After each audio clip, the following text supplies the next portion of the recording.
சில வருடங்களுக்கு முன்னாடி தமிழ்நாட்டையே அதிர வைத்த ஒரு பாலியல் வன்கொடுமை மற்றும் கொலை. இதில் சம்பந்தப்பட்ட ஒரு குற்றவாளிக்கு இப்போ விடுதலை. அந்த குற்றவாளி யாருன்னா தஸ்வந்த்.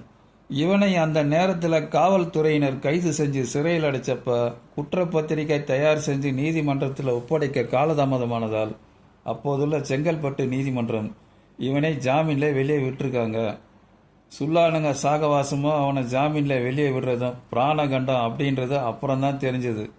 தனக்காக ஆஜரான வக்கீல் மூஞ்சிலையும் நீதிபதி மூஞ்சிலையும் அவன் பெருசாக கரிய பூச போகிறான் அப்படின்றது அப்போ தெரியல. இவன் ஜாமீனில் வெளியே வந்தது நேராக குன்றத்தூருக்கு போயிருக்கான் அவங்க அப்பாவோட வீட்டுக்கு. தஸ்வந்தோட அம்மா கிடையாது, அம்மா இறந்துட்டாங்க.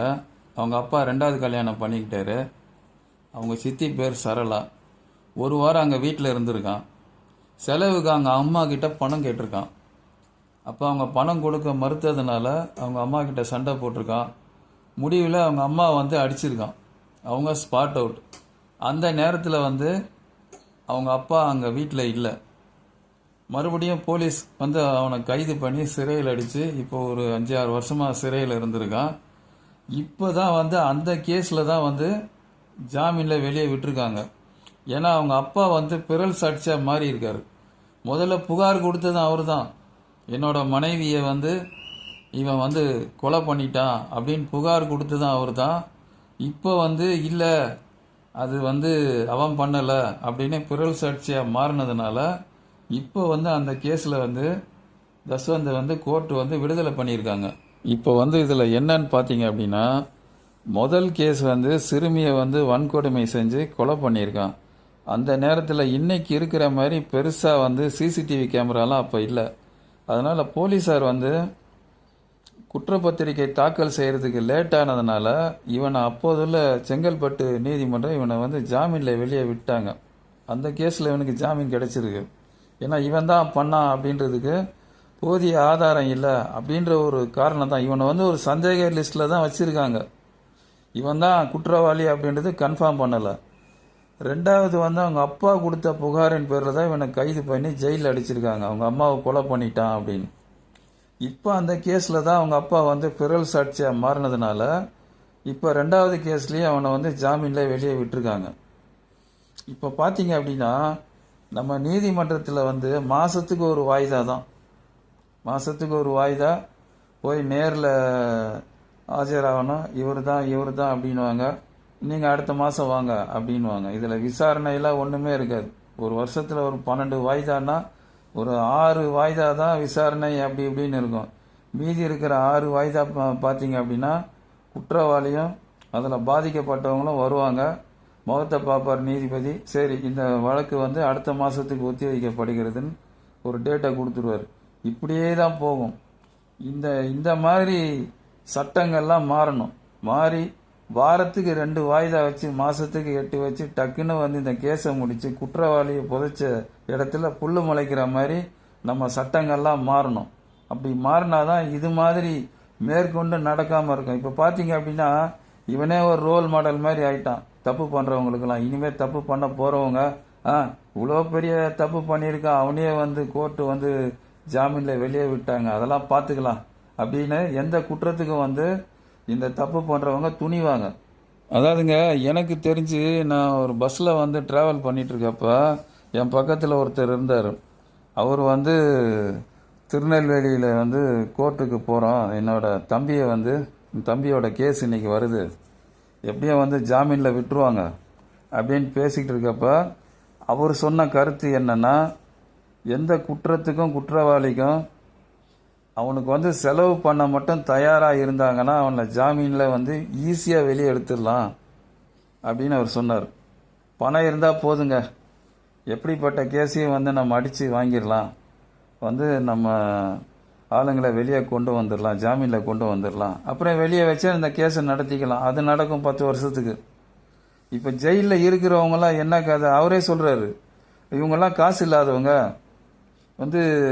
பணம் இல்லாததுனால அவங்க அந்த தண்டனையை சிறைச்சாலையிலே இருக்கிறாங்க. பணம் இருந்ததுன்னா அவங்களுக்கும் பணத்தை கட்டி நீதிமன்றத்தில் பணத்தை கட்டி அவங்களையும் வெளியே கொண்டு வந்துடலாம். ஆனால் கேஸ் நடக்கும், தொடர்ந்து நடக்கும், குற்றவாளி மட்டும் வெளியே இருப்பார். தியாகராஜ பாகவதர் படத்தில் வந்து ஒரு கதை எப்படி இருக்கும் அப்படின்னா, அப்பா வந்து ரெண்டாவது கல்யாணம் பண்ணிக்குவார். அவருக்கு ஒரு பையன் இருப்பான். அவனுக்கு வந்து 25 வயசு இருக்கும். ஆனால் இவர் கல்யாணம் பண்ணிக்கிட்ட பொண்ணுக்கும் வயசு 25 இருக்கும். பார்த்தீங்க அப்படின்னா மகன் ஸ்தானத்தில் இருக்கிற அந்த பையனை வந்து இந்த சின்னம்மா விரும்புவாங்க. ஏன்னா இவங்களுக்கு வந்து ரெண்டு பேருக்குமே ஒரே வயசு. ஆனால் பார்த்தீங்க அப்படின்னா இந்த அம்மாவுக்கு வந்து இந்த பெண்ணுக்கு வந்து அவன் வந்து மகனோட ஸ்தானம். அப்படி இருக்கும்போது அவனை விரும்புறது எந்த விதத்தில் நியாயம்?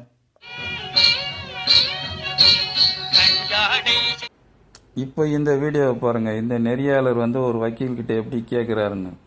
சார், அவன் படிச்சிருக்கான், ஐடி ஃபீல்டில் வேலை பார்க்குறான், இவெல்லாம் வந்து தப்பு பண்ணுவானா அப்படின்னு அவர் கேள்வி கேட்குறாரு. அதுக்கு வக்கீலோட பதிலை நீங்கள் பாருங்கள். ஏன்னா பெத்த தாயும் கொலை பண்ணியிருக்கான். இத்தனைக்கும் ஐடில ஒர்க் பண்றான் சார். ஒரு படிச்சிருக்கான், இவ்வளவு ஐடில ஒர்க் பண்றான். எப்படி சார் இந்த மாதிரி மாறுறாங்க? படித்தவங்களாம் நல்லவங்களா? நல்லா பேசுகிறவங்களாம் நல்லவங்களா? படித்தவங்களாம் நல்லவங்களா? நல்லா ட்ரெஸ் போட்டுருந்தா நல்லவங்களா? நீட்டாக முடி வெட்டிருந்தா நல்லவங்களா? நம்மளோட இந்த பொது மித்தை பாருங்களேன். அழுக்கா உள்ளவங்களாம் தப்பு பண்ணுவாங்க, படிக்காதவங்களாம் தப்பு பண்ணுவாங்கிற மாதிரி இருக்கு. அதெல்லாம் இல்லை. எல்லாரையும் ஜான்டை விட்டு நாவரசில் ஜான்டை விட்டு படிக்கலையா? நம்ம தமிழ்நாட்டு மக்கள் மனசுலையும் பார்த்தீங்க அப்படின்னா, வெள்ளையாக இருக்கிறவன் பொய் பேச மாட்டான், கருப்பாக இருக்கிறவன் பொய் பேசுவான். இவன் செஞ்சிருப்பான்பா, இவன் மூஞ்ச பார்த்தால அப்படி தான் தோணுது அப்படின்வாங்க. அதாவது வந்து நிறத்துக்கும் அழகுக்கும் வந்து ரொம்ப வந்து முக்கியத்துவம் கொடுப்பாங்க நம்ம மக்கள். கருப்பாக இருந்தாலும் கலையாக இருக்கணும் அப்படின்றது தான் நம்மளோட மக்கள் மனசில் ஆணி அடித்த மாதிரி பாய்ஞ்சிருக்கு. நம்மளோட மக்கள் மனசுலையும் பார்த்தீங்க அப்படின்னா, வெள்ளையாக இருக்கிறவன் பொய் பேச மாட்டான், கருப்பாக இருக்கிறவன் பொய் பேசுவான். இவன் மூஞ்ச பார்த்தியா, இவனை பார்த்தாலே தெரியுது இவன் அந்த தப்பு பண்ணியிருப்பான். இவனை பார்த்தா ரொம்ப அப்பாவியாக இருக்குப்பா, மூஞ்சி பார்த்தா எப்படி அப்படியா சொல்ல முடியும், நல்லா கலராக அழகாக இருக்கான், இவெல்லாம் பண்ணுறதுக்கு வாய்ப்பு இல்லை அப்படின்ற ஒரு மனப்பான்மையே இங்கே நம்ம மக்களோட மனசில் இருக்குது. இன்னொன்று பார்த்தீங்க அப்படின்னா, நீங்கள் இதெல்லாம் கேள்விப்பட்டிருப்பீங்க.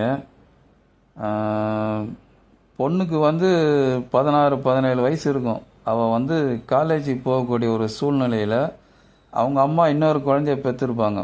இதெல்லாம் ஒரு ரொம்ப இல்லை, ஒரு 20 வருஷத்துக்கு முன்னாடி நடந்த சம்பவங்கள் இதெல்லாம்.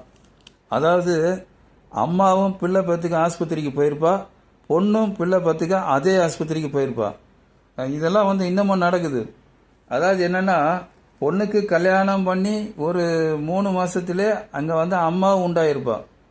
இங்கே இந்த விஷயத்தை நான் எதுக்கு சொல்ல வரேன்னா, தஸ்வந்த் வந்து 15-16 வயசு இருக்கும்போதே அவங்க அப்பா வந்து 2வது கல்யாணம் பண்ணிக்கிட்டார். சேகர்ன்றவர் இந்த சரளான்ற பொண்ணை கல்யாணம் பண்ணிக்கிட்டார்.